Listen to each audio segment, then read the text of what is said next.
एक राजा की एक बेटी थी जो बहुत ही सुंदर थी, पर बहुत घमंडी और बदमिजाज थी। उसे कोई भी व्यक्ति पसंद नहीं आता था। राजा उसका विवाह करना चाहता था, पर वह घमंडी लड़की हर लड़के में कोई न कोई कमी निकालकर उसके विवाह के प्रस्ताव को ठुकरा देती थी। उसकी बदमिजाजी से राजा बहुत परेशान था। उसने एक बार अपनी बेटी के लिए स्वयंवर रचाने का इंतजाम किया और दूर दूर के विवाहिच्छुक नौजवानों को इस स्वयंवर के लिए आमंत्रित किया। इन सभी नौजवानों को उसने उनकी हैसियत के हिसाब से उनके स्थानों पर बैठाया। इसके बाद उसने अपनी बेटी को उन राजाओं और राजकुमारों की सभा में बुलवाया ताकि वह अपनी इच्छा से किसी को भी अपना पति चुने। पर राजा को तब अत्यंत दुख हुआ जब उसकी लड़की ने हर एक उम्मीदवार में कमियां निकालनी शुरू कर दी। उसके लिए कोई बहुत मोटा था तो कोई बहुत पतला, कोई बहुत लंबा था तो कोई बहुत छोटा, किसी की शक्ल मरीज की तरह पीली थी तो किसी की तरबूज की तरह लाल। इस तरह उस लड़की ने हर युवक में कोई न कोई कमी निकालकर उन सभी से विवाह करने से इनकार कर दिया। एक नुकीली ठुड्डी वाले राजा का तो उसने काफी अपमान किया। वह लड़की उस राजा को देखकर बोली, इस राजा की ठुड्डी तो देखो, जैसे बतख की चोंच। इस घटना के बाद से उस राजा का नाम नुकीली ठुड्डी वाला राजा पड़ गया। राजा ने जब अपनी बेटी को सभा में आए हुए राजाओं और राजकुमारों का अपमान करते देखा तो वह गुस्से से लाल पीला हो गया और बोला, इस लड़की ने सभा में आए हुए मेहमानों का बहुत निरादर किया है, इसलिए अब इसे उस भिखारी से विवाह करना पड़ेगा जो भीख मांगने के लिए मेरे दरवाजे पर आएगा। इसके बाद उसने इस घटना के लिए सभी राजाओं और राजकुमारों से क्षमा मांगी और आदर सहित उन्हें विदा किया। कुछ दिनों बाद एक भिखारी गायक राजा के महल के सामने गाना गाकर भीख मांगने आया।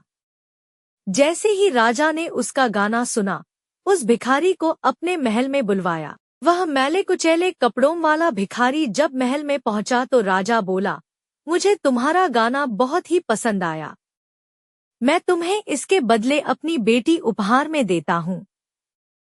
आज से तुम ही मेरी बेटी के पति हो। राजा की बेटी यह सब सुनकर हक्की बक्की रह गई और विवाह से इनकार करने लगी। पर राजा बोला, मैंने तेरे स्वयंवर वाले दिन कसम खाई थी कि मैं तेरा विवाह अपने दरवाजे पर आने वाले पहले भिखारी से करूंगा। आज मैं अपनी उसी कसम को पूरा कर रहा हूँ। राजकुमारी का रोना धोना राजा के निश्चय को नहीं बदल सका। राजा ने उसी समय राजपुरोहित को बुलवाकर अपनी बेटी का विवाह उसी भिखारी गायक के साथ कर दिया। शादी के बाद राजा अपनी बेटी से बोला, अब तुम मेरी बेटी नहीं, एक भिखारी की पत्नी हो और भिखारी की पत्नी इस महल में नहीं रह सकती। अब तुम्हें अपने पति के साथ ही जाना होगा। राजकुमारी को राजा की आज्ञा के अनुसार अपने पिता के महल को छोड़कर अपने भिखारी पति के साथ जाना पड़ा। उसे अपने पति के साथ पैदल ही चलना पड़ा, क्योंकि राजा ने अपनी बेटी को कोई भी रथ या घोड़ागाड़ी देने से इनकार कर दिया। जब भिखारी पति के साथ वह एक जंगल से गुजर रही थी तो उस राजकुमारी ने धीरे से पूछा, यह इतना सुंदर जंगल किसका है? यह जंगल नुकीली ठुड्डी वाले राजा का है। अगर तुम उससे शादी कर लेती तो यह सुंदर जंगल आज तुम्हारा होता। लड़की मन ही मन पछताने लगी और बोली, काश मैंने उस नुकीली ठुड्डी वाले राजा से शादी कर ली होती। जंगल से निकलकर दोनों एक बड़ी सी नगरी से गुजरने लगे तो राजकुमारी ने भिखारी पति से फिर पूछा, यह सुंदर सा नगर किसका है? पति ने जवाब दिया, नुकीली ठुड्डी वाले राजा का। राजकुमारी ने एक गहरी सांस भरी और बोली, काश मैं उसी राजा से शादी कर लेती। भिखारी ने जब उसे फिर यह कहते सुना तो बोला, मुझे यह बिल्कुल पसंद नहीं है कि तुम मेरी पत्नी होने के बाद भी किसी दूसरे आदमी के बारे में सोचो। आखिर में वे दोनों एक छोटे से कच्चे घर के पास पहुंचे। भिखारी पति बोला, यही हमारा छोटा सा घर है, इसी में हम एक साथ रहेंगे। वह घर इतना छोटा था कि दो आदमी मुश्किल से रह सकते थे। उसके दरवाजे इतने छोटे थे कि उसमें झुककर जाना पड़ता था। लड़की यह सब देखकर बहुत दुखी हो रही थी। उसने अपने भिखारी पति से पूछा, यहाँ के नौकर चाकर कहाँ हैं? भिखारी राजकुमारी का यह प्रश्न सुनकर बोला, कैसे नौकर चाकर? यहाँ तो सारा काम तुम्हें खुद ही करना पड़ेगा। अब तुम उठो और चूल्हा जलाकर कुछ भोजन आदि का प्रबंध करो। मुझे बड़ी भूख लग रही है। राजा की लड़की को क्या पता चूल्हे चौके का। वह यह सब सुनकर रोने लगी, क्योंकि उसे तो कुछ काम करना नहीं आता था। अब उस भिखारी को ही दोनों के लिए खाने को कुछ पकाना पड़ा। राजकुमारी भिखारी का बनाया हुआ रूखा सूखा खाना पाकर गंदे और सख्त बिस्तर पर लेट गई। उस बिस्तर पर उसे नींद नहीं आ रही थी।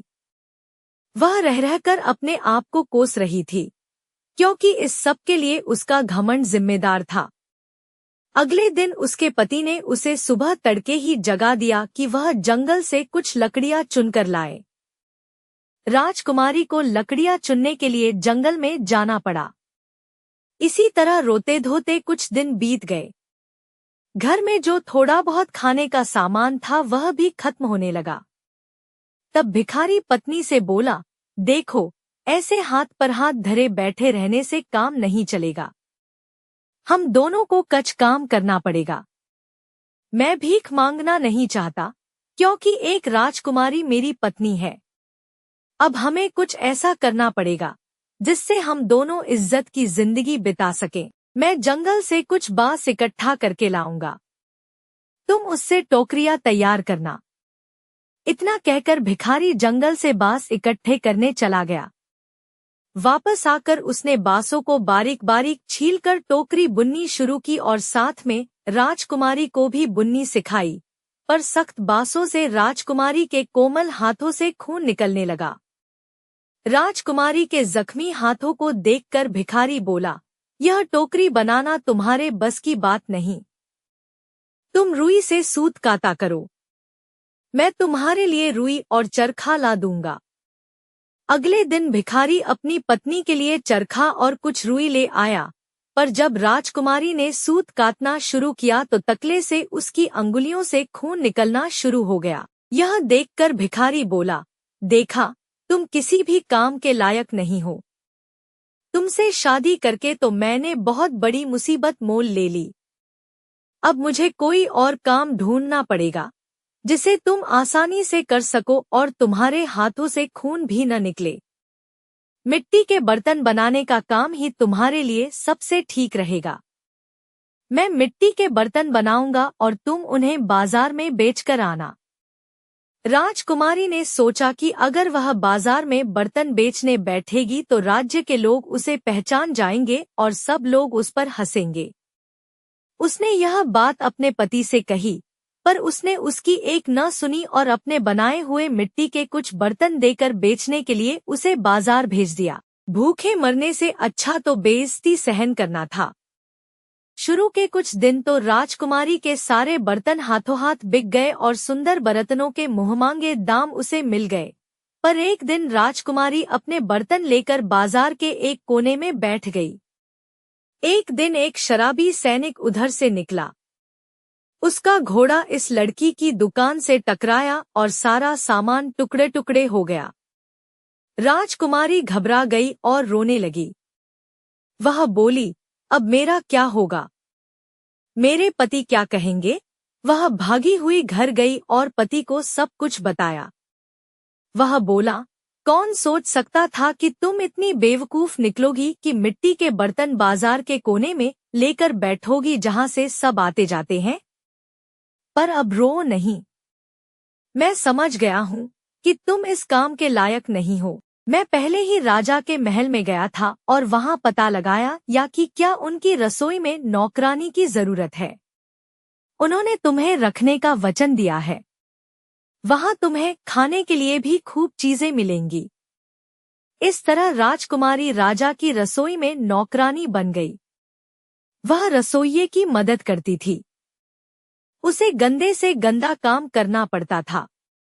आखिर में उसे बचा हुआ गोश्त वगैरह दे दिया जाता था, उससे वह और उसका आदमी अपना काम चलाते थे। अभी उसे आए हुए बहुत दिन नहीं हुए थे, तभी उसने सुना कि राजा का सबसे बड़ा बेटा उसी तरफ से शादी करने के लिए जाने वाला था। वह भी खिड़की से बाहर झांकने लगी। सब तैयारी थी।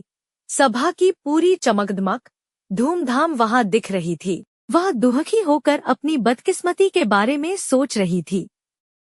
उसे अपने अहंकार की याद करके बेहद दुख हो रहा था, जिसकी वजह से उसे इतना गिरना पड़ा। नौकरों ने उसे बढ़िया गोश्त दिया। इसने उसे अपनी टोकरी में रख लिया ताकि घर ले जा सके। जब वह बाहर निकल रही थी, तभी अचानक राजा का पुत्र मखमली और रेशमी वस्त्र पहने, गले में सोने की जंजीर डाले हुए वहां आया। जब उसने उस खूबसूरत महिला को दरवाजे के पास खड़ा देखा तो उसने उसका हाथ पकड़ लिया और उसके साथ नृत्य करने के लिए कहने लगा।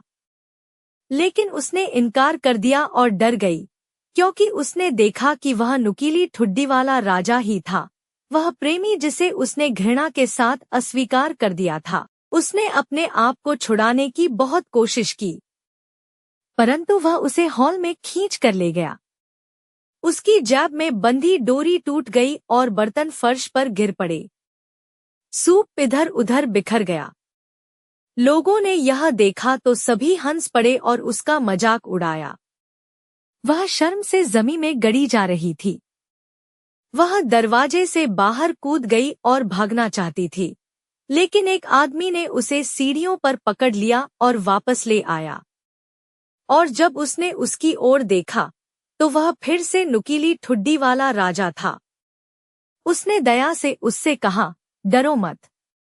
मैं और उस दयनीय झोपड़ी में तुम्हारे साथ रहने वाला भिखारी गायक एक ही है। तुम्हारे प्यार के लिए मैंने यह सब कुछ किया, और मैं ही वह शराबी सैनिक था जिसने तुम्हारे बर्तन तोड़े थे। यह सब तुम्हारे घमंडी आत्मा को नम्र करने के लिए किया गया है, और जिस घमंड से तुमने मेरा उपहास किया है, उसके लिए तुम्हें दंड देने के लिए यह सब किया है। तब वह फूट फूट कर रोने लगी और कहने लगी, मैं गलत थी और आपकी पत्नी होने के योग्य नहीं हूँ। लेकिन उसने कहा, धैर्य रखो, बुरे दिन बीत चुके हैं, अब हम अपनी शादी का जश्न मनाएंगे। तब नौकरानियां आईं और उसे सबसे शानदार कपड़े पहनाए, और उसके पिता और उसका पूरा दरबार आया और नुकीली ठुड्डी वाले राजा के साथ उसके विवाह में उसकी खुशी की कामना की, और उनकी सच्ची खुशी अभी शुरू हुई।